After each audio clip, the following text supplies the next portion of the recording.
my new YouTube channel.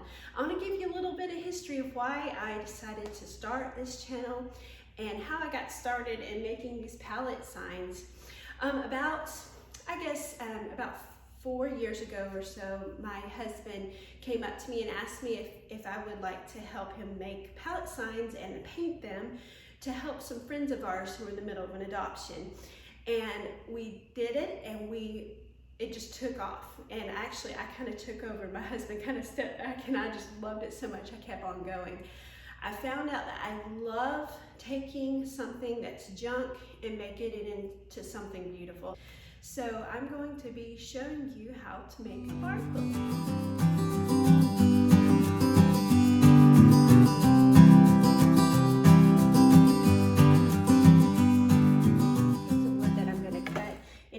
This jagged edge right here that I can't use. I can possibly use this, even though it's got a spot right there. I could probably sand it down and still use that. So I'm going to cut right here at this edge right here.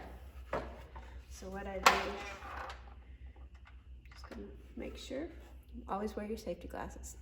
And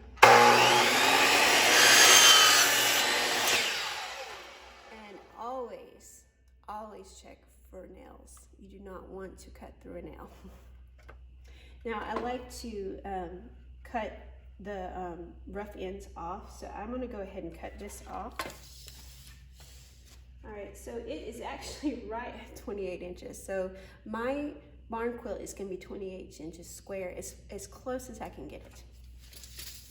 After I cut out all the boards, I lay them flat on a table and I measured to see how wide they are.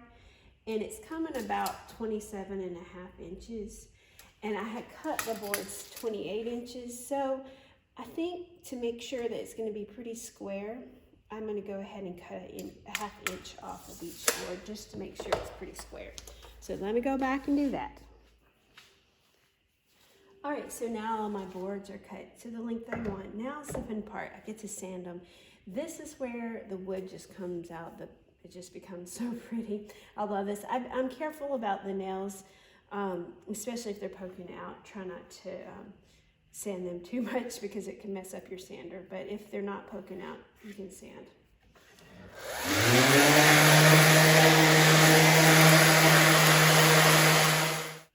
So I've got all the boards sanded now, and I'm ready to put together the sign.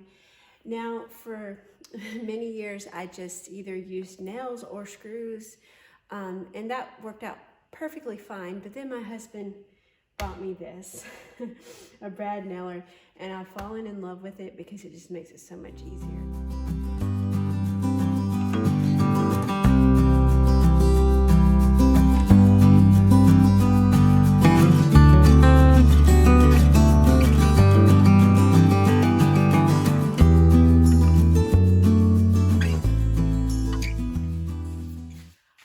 I'm done building the sign. As you can see towards the end, I ran out of my favorite size of brad nails, so I had to use longer ones. So they're sticking out just a little bit there towards the end, but all I do is take a hammer and just hammer it in, and it'll add to the rusticness of the sign. My sign ended up being 27 and a half inches square. It's not perfect. I love that it's rustic. There's lots of areas where the boards weren't exactly straight in certain areas, but that's okay. I think it adds to the rusticness of it. I think I've decided that the background of this one's going to be a rustic white. So what I'm going to do now is just paint it. Once it dries, I'll sand it, and then I'll antique it a little bit, and then we'll start the fun part where we make the barn quilt.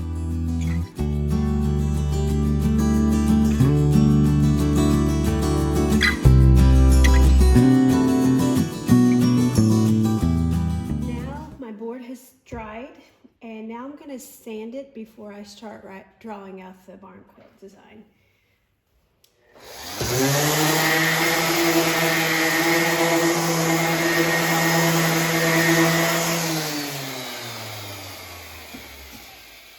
When I sand it, I don't like to sand it too much, but I love to see some of the wick coming through right here, and I'll do the corners and the edges here just to give it a rough look.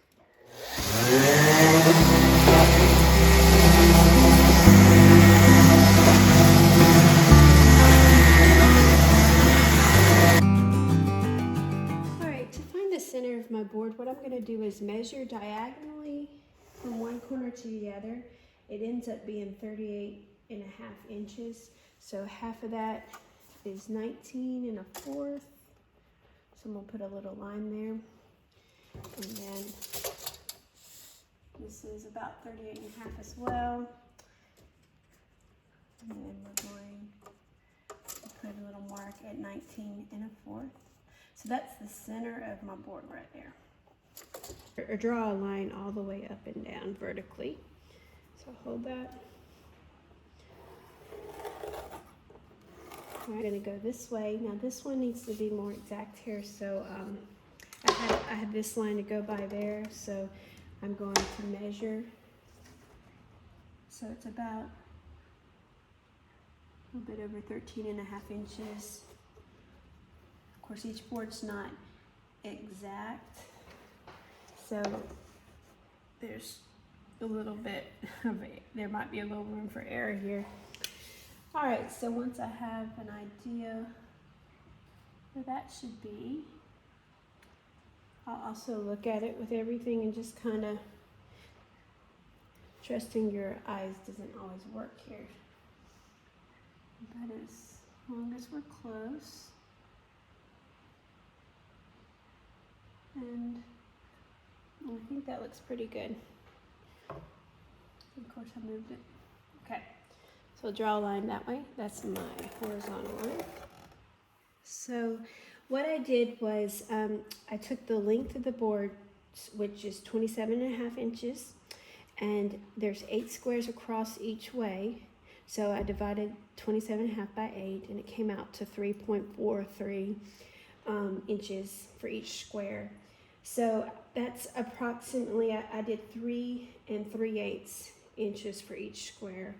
And I went ahead and marked each one on here, and it ended up being almost perfect. So that's what I'm gonna do, 3 3/8 inch.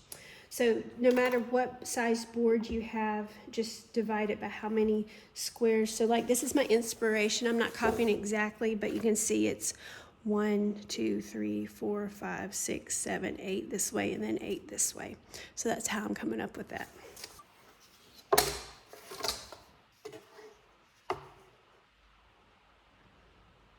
Okay, so now I'm drawing the vertical lines. All right, so now that I did the vertical lines, now I'll turn the board and now I'm doing the horizontal lines. The same thing, I'm gonna measure 3 3/8 inch. I messed up and I did not video this section. What I did is after I drew the vertical and horizontal lines, I looked at my inspiration photo and I drew the diagonal lines that corresponded with it. I just started in the middle and worked my way out a little bit at a time. And I also made little scribble lines kind of where some of my paint was going to be, as opposed to just the white squares that I wouldn't be painting. I wish so bad that I would have videoed this. I'm learning as I go, making mistakes, but learning from them. So I'm going to give you a closer look of everything. So you start in the center and just work your way out from the center. There you go. Got it all drawn out. And now I'm going to start the colors.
time to dry, and now I'm going to do I'm going to rough it up a little bit and give it a little antiquing as well. The first thing I'm going to do though is I'm going to erase some of the pencil lines. There's still some pencil lines.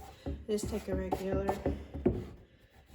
pink eraser, and then I'm going to take a sander and sand it and get it. I like it rough looking.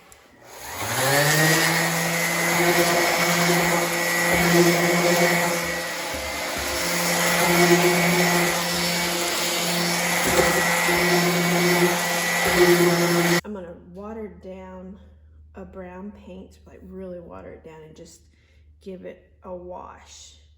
I want to give it an antique age look, and then once that dries, we'll put a polyurethane on it. Just kind of put it on top. You know, and make sure you get the sides of it too, because you want it all to get that antique look to it. Okay, depending how much of it you want, you can come back with a rag and kind of wash some of it off. It's not done yet. Once this dries, I'm going to put a polyurethane on it.